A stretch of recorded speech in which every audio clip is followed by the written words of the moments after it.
It has come to light that El-Rufai's administration as governor of Kaduna State was so far the most corrupt in the history of the state.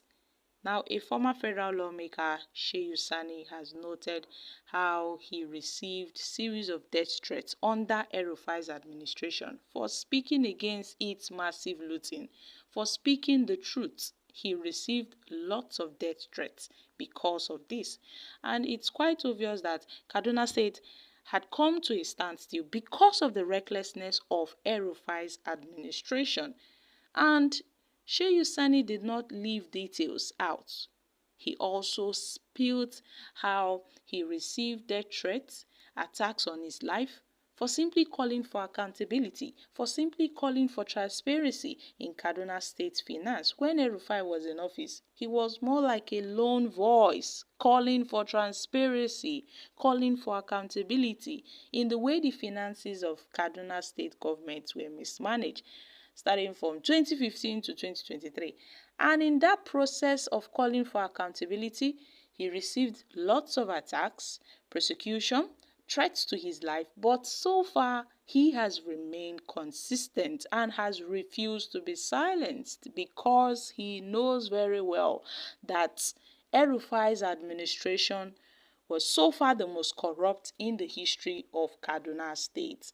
And yes, we know that in fact, the day of reckoning is near for Kaduna State as the state has been financially strangled. Almost everything has come to a standstill just because of El-Rufai's carelessness, El-Rufai's recklessness. And this government led by Sani must make every move possible to recover these looted monies. Even if it is to winch hunt, they should embark on a winch hunt journey just to get those monies back, because those people shouldn't be walking scot-free. Yes, recently the Kaduna State House of Assembly had recommended the probe of the former governor of the state, El-Rufai, for abusing, office, for abuse of office, for money laundering, for corruption allegations here and there. And this recommendation was given by the ad hoc committee set up by the House of Assembly, mandating the investigation of all finances, loans, contracts awarded under El-Rufai's government. Meanwhile, the chairman had presented the report during a plenary on Wednesday, stating that majority of the loans obtained during El-Rufai's administration were not used for the purpose which they were obtained for. There were a lot of revelations made. And in such cases, due process was not followed in obtaining these loans, and these loans are nowhere to be found. So El-Rufai should give accounts for these loans. El-Rufai's administration must be probed. How El-Rufai's administration siphoned a total of 423 billion naira, leaving the state with massive liabilities. And let's not forget how Sani, the current governor of Kaduna State, where he cried out that El-Rufai has left Kaduna State in huge debt. His government is struggling to pay debt while they are also struggling to pay the salaries of workers.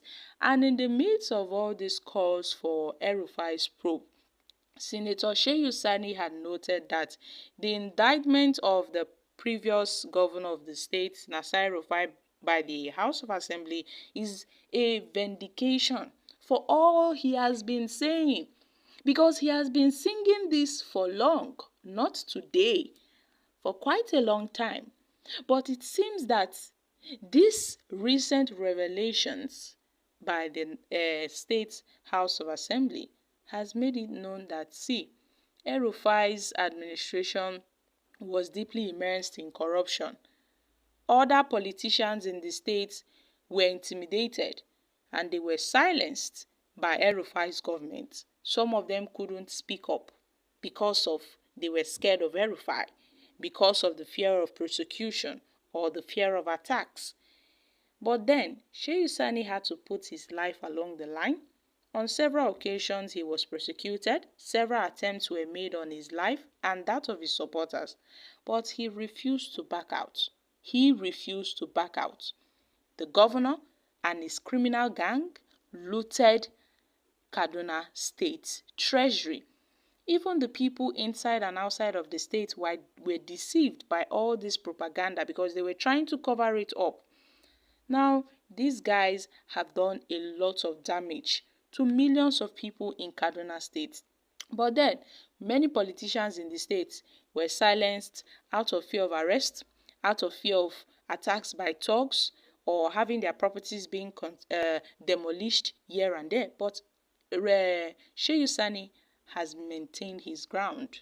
He's like a lone voice crying out to those who would listen that see, El-Rufai is not all that he seems, because there is a huge debt burden in the state, so many liabilities. Kaduna is struggling to, get back on his feet because of the recklessness of El-Rufai. So we all know that Shehu Sani had lauded the State House of Assembly for their moves to probe El-Rufai's administration. He really applauded them that yes, El-Rufai shouldn't go scot-free.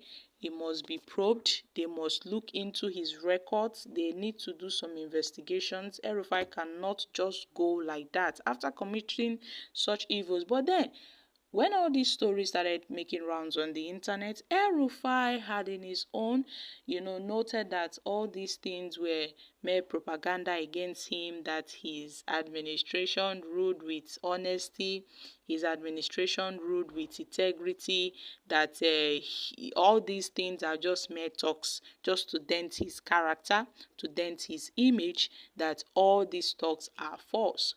Well, we know that there is no smoke without a fire. There can never be a smoke without a fire. No matter what, you can't say that all the members of the National Assembly are telling lies, because they can't just wake up one morning and decide to probe El-Rufai. They must be having this plan for quite a long time. So a lot of stories are being made, but then Nigerians have reacted. Now, this person is also right. As for him, he should continue. Prayers for our dear Nigeria. We are watching. Shehu Sani, as the governor of Kaduna State during El-Rufai's government, even much money was looted. Okay, I didn't quite catch this. The next person said, yes, you said it and it's true. We all know what he cost you for saying the truth. That was why El-Rufai did everything to make sure you did not return to the National Assembly again. Okay, this is the platform of the APC. Now you have been vindicated. It clears everything now to everyone. Okay, guys, these are reactions from Nigerians. My country people, I'm dropping here. Make una come chook mouth for this matter. Kindly share your thoughts on this in the comment section. Don't forget to give us a thumbs up, like us, share, subscribe.